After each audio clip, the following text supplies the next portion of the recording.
अस्सलाम वालेकुम स्टूडेंट्स, उम्मीद करता हूँ सब खैरियत से होंगे। आज आपके साथ 10th क्लास फिजिक्स के इंपॉर्टेंट गेस्ट पेपर शेयर किए जाएंगे। तो क्वेश्चन शेयर करने से पहले अगर आप मेरे चैनल पर न्यू हैं तो चैनल को सब्सक्राइब करें ताकि हर आने वाली वीडियो आप तक आसानी से पहुंच सके। Thank you. Now let's start the guest paper of the 10th class physics. Now first chapter आपका है this is about the simple harmonic motion and waves. यहाँ पर अगर हम बात करें इंपॉर्टेंट शॉर्ट क्वेश्चंस की फर्स्ट वन, तो सिंपल हार्मोनिक मोशन की डेफिनेशन और उसकी कैरेक्टरिस्टिक्स क्या हैं। देन अगर हम बात करें तो damp oscillation, what is the wave, mechanical और इलेक्ट्रोमैग्नेटिक वेव में डिफरेंस, लॉन्गिट्यूडनल वेव्स क्या होती हैं, इसी तरह से ट्रांसवर्स वेव की डेफिनेशन, कंप्रेशन और रेयरफैक्शन में क्या डिफरेंस है, स्पीड, फ्रीक्वेंसी और वेवलेंथ में क्या रिलेशन है, इसके बाद डिफ्रैक्शन, रिफ्लेक्शन और रिफ्रैक्शन इनकी डेफिनेशंस और एग्जांपल्स, ये इंपॉर्टेंट छोड़ इस चैप्टर के। इसके बाद अगर हम फर्दर देखें तो लॉन्ग क्वेश्चंस को, तो prove that motion of mass attached to a spring is simple harmonic motion.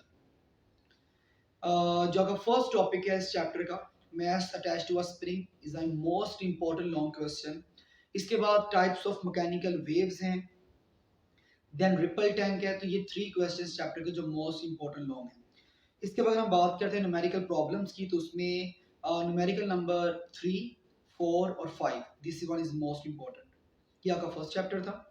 MCQs आपके जो एक्सरसाइज के दिए गए हैं अब वो उनको अच्छे से रेडी करें, वो काफ़ी होंगे।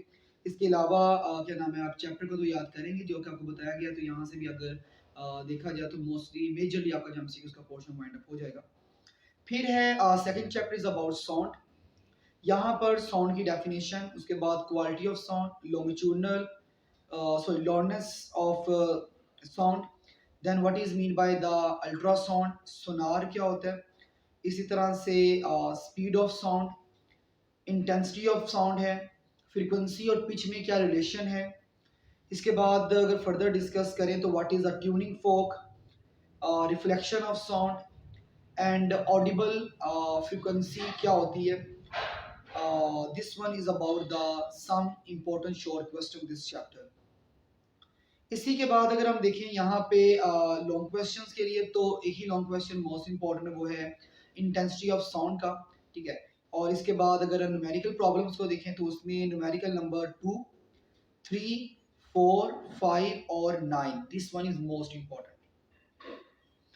आफ्टर दिस चैप्टर नंबर आपका जो 3 है, नंबर 12, ज्योमेट्रिकल ऑप्टिक्स। यहाँ पर शॉर्ट क्वेश्चंस में कन्वेक्स मिरर और कनकेव मिरर में क्या डिफरेंस है, या कन्वेक्स लेंस और कनकेव लेंस में क्या डिफरेंस है। Further one power of lens की डेफिनेशन, स्फेरिकल मिरर क्या होता है, ठीक है। यहाँ पे कुछ टर्मिनोलॉजीज चैप्टर के स्टार्ट में दी गई हैं, ठीक है, आप उनको अच्छे से देख लीजिएगा। उसके बाद क्या नाम है आपके पास फर्दर डिस्कस करें तो लॉ ऑफ रिफ्लेक्शन और लॉ ऑफ रिफ्रैक्शन है, स्नेल्स लॉ है, रिफ्रैक्टिव इंडेक्स है। इसी तरह से critical angle most important question है। इसके बाद टोटल इंटरनल रिफ्लेक्शन क्या होती है। तो जो इस चैप्टर का जो बेसिकली फर्स्ट हाफ पोर्शन है वो मोस्ट इंपॉर्टेंट है शॉर्ट पोर्शन के लिहाज से। इसके बाद अगर लॉन्ग क्वेश्चंस की बात करें तो ऑप्टिकल फाइबर्स और रिफ्लेक्शन ऑफ लाइट, और इसी तरह से नेक्स्ट आप अगर न्यूमेरिकल प्रॉब्लम डिस्कस करें तो न्यूमेरिकल प्रॉब्लम्स के अंदर न्यूमेरिकल नंबर 1, 2, 3, 4, 10, 11 और 12 इजी भी हैं और इम्पोर्टेंट हैं थोड़े से। इसके बाद अगर हम बात करते हैं इलेक्ट्रोस्टैटिक्स के बारे में, तो यहाँ पर शॉर्ट क्वेश्चंस के लिए first one electroscope, then variable capacitor और फिक्स्ड कैपेसिटर में difference, uses of capacitor, Coulomb's law, electrostatic induction है, इसी तरह से इलेक्ट्रिकल पोटेंशियल, कैपेसिटेंस क्या होती है, S definition of the SI unit of capacitance, मतलब फैरेड की डेफिनेशन आपको पूछी जा सकती है। This one is about the short question this chapter. हाँ, इलेक्ट्रिक फील्ड डेंसिटी भी है, और यहाँ पर मोस्टली क्वेश्चन आपको आता है कि नेगेटिव चार्ज और पॉजिटिव चार्ज की जो इलेक्ट्रिक फील्ड लाइंस हैं उनकी डायरेक्शन क्या होगी। एमसीक्यूज में भी आ सकता है और शॉर्ट में मोस्टली आता रहता है, तो इसको भी देख लीजिएगा। लॉन्ग क्वेश्चंस के लिए अगर हम बात करें तो Coulomb's law is most important. Then static electricity की अगर बात की जाए तो उसकी एप्लीकेशंस क्या हैं और उसके नुकसानात क्या हैं। और न्यूमेरिकल प्रॉब्लम्स के लिए नंबर 1, 4, 8 और 10, this one is most important numericals. इसके बाद करंट इलेक्ट्रिसिटी। करंट इलेक्ट्रिसिटी में शॉर्ट क्वेश्चंस के अंदर ओहम्स लॉ क्या होती है, उसकी लिमिटेशंस हैं, ओहमिक और नॉन ओहमिक मटेरियल में क्या डिफरेंस है, इंसुलेटर और कंडक्टर में डिफरेंस, एसी और डीसी करंट में क्या डिफरेंस है, इसी तरह से सेल और बैटरीज में डिफरेंस आपको आ सकता है। Then what is mean by kilowatt hour. Further one current क्या होता है, करंट के यूनिट की डेफिनेशन आपको, एम्पीयर की डेफिनेशन आपको पूछी जा सकती है, जॉल्स लॉ है। इसी तरह से अगर हम बात करें कि आपके पास how many watt hours are in 1000 joule, कि 1000 जॉल्स में कितने वाट आवर्स हैं, this one is about the question. फिर 1 kilo watt hour 3.6 mega joule के इक्वल है, इसको प्रूव करना है। इस चैप्टर के लास्ट में दिया गया, इसको आप देख लीजिएगा, इजी है। इसी तरह से रेजिस्टेंस क्या होती है, उसका यूनिट क्या होगा, and last one conventional current की डेफिनेशन और उसकी सर्किट डायग्राम भी आ सकती है। ये शॉर्ट क्वेश्चंस थे। अगर लॉन्ग क्वेश्चंस की बात करें तो जॉल्स लॉ के साथ साथ further discuss the main feature of series combination of the resistor. तो रेजिस्टेंस की सीरीज कॉम्बिनेशन और पैरेलल कॉम्बिनेशन, ये दोनों आप देख लीजिएगा, मोस्ट इंपॉर्टेंट है। मोस्टली सीरीज और पैरेलल कॉम्बिनेशन की या तो जो करेक्टरिस्टिक्स हैं वो आपको लॉन्ग में आती हैं, या उससे भी ज़्यादा अगर इंपॉर्टेंट बात करें तो उससे रिलेटेड जो न्यूमेरिकल्स हैं ये इंपॉर्टेंट है। तो न्यूमेरिकल नंबर की अगर बात करें तो न्यूमेरिकल में जो आपके 14.4 न्यूमेरिकल है और 14.5 और 6 ये इंपॉर्टेंट है, मतलब जो आपके जो रिलेटेड हैं सीरीज और पैरेलल कॉम्बिनेशन से रिलेटेड न्यूमेरिकल्स हैं, ये मोस्ट इंपॉर्टेंट को अच्छे से रेडी कर लीजिएगा, इंशाल्लाह इन्हीं से आएगा। इसके बाद अगर बात करें इलेक्ट्रोमैग्नेटिज्म की, next chapter Lenz's law, mutual induction की डेफिनेशन, इलेक्ट्रोमैग्नेटिक की डेफिनेशन, लेफ्ट हैंड रूल और राइट हैंड रूल क्या है, इस तरह डीसी मोटर और जनरेटर में क्या डिफरेंस होगा, इलेक्ट्रोमैग्नेटिक इंडक्शन है, इलेक्ट्रिकल मोटर है। फिर इसके बाद अगर हम फर्दर डिस्कस करें तो आपके पास एमआरआई टेक्निक्स की बेसिस क्या हैं, Faraday's law of electromagnetic induction, ideal transformer क्या होता है, और इसी तरह से अगर हम बात करें तो आइडियल ट्रांसफार्मर की जो एफिशिएंसी है, इसके बारे में क्वेश्चन आपसे पूछा जा सकता है।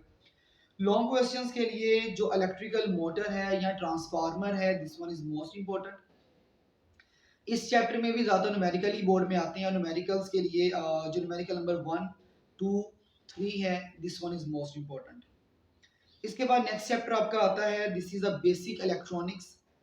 यहाँ पर फर्दर शॉर्ट क्वेश्चंस की पहले बात करते हैं तो डिजिटल इलेक्ट्रॉनिक्स हैं, व्हाट इज इलेक्ट्रॉनिक्स, उसके बाद डिजिटल और एनालॉगस क्वांटिटीज में क्या फ़र्क है, एंड गेट, और गेट, और इसी तरह से वी कैन से कि आपका जो फर्दर है नैंड गेट है। इन तमाम गेट्स की जो ट्रुथ टेबल है, सर्किट डायग्राम्स हैं, इनको अच्छे से, उनकी जो सिंबल्स हैं इनको अच्छे से रेडी कर लीजिएगा। इनमें से कोई भी एक, मोस्टली एंड और गेट का जो क्वेश्चन मोस्ट इंपॉर्टेंट है। एंड गेट, और गेट की truth table, circuit diagram, symbols, ये मोस्टली बोर्ड में रिपीट होते रहते हैं, तो इनको अच्छे से रेडी कर लीजिएगा। इसी तरह से digital to analog converter, analog to digital converter भी आपको पूछा जा सकता है। इसके बाद लॉजिक गेट्स क्या होते हैं, लॉन्ग क्वेश्चंस के लिए एंड और गेट मोस्ट इंपॉर्टेंट है। This one is about the chapter number 16। Now next chapter आपका इंफॉर्मेशन एंड कम्युनिकेशन टेक्नोलॉजी। यहाँ पर आपके पास जो मोस्टली शॉर्ट पोर्शन ही आता है, ठीक है। और शॉर्ट पोर्शन के लिए डाटा और ट्रांसफार्मर की इंफॉर्मेशन की डेफिनेशन क्या है, प्राइमरी मेमोरी और सेकेंडरी मेमोरी में डिफरेंस है, हार्डवेयर सॉफ्टवेयर में क्या डिफरेंस है, प्रोसेसिंग मैनेजिंग के बारे में पूछा जा सकता है, RAM ROM most important question है। इसके बाद क्या नाम है, हार्ड डिस्क है आपके पास, कम्पैक्ट डिस्क है। इसके बाद operating system, advantage of the email, और what is the advantage of the internet and different browsers के नेम। ये आपके पास कहने के इस चैप्टर की जो बेसिक डेफिनेशंस हैं वो आपके इंपॉर्टेंट पोर्शन है।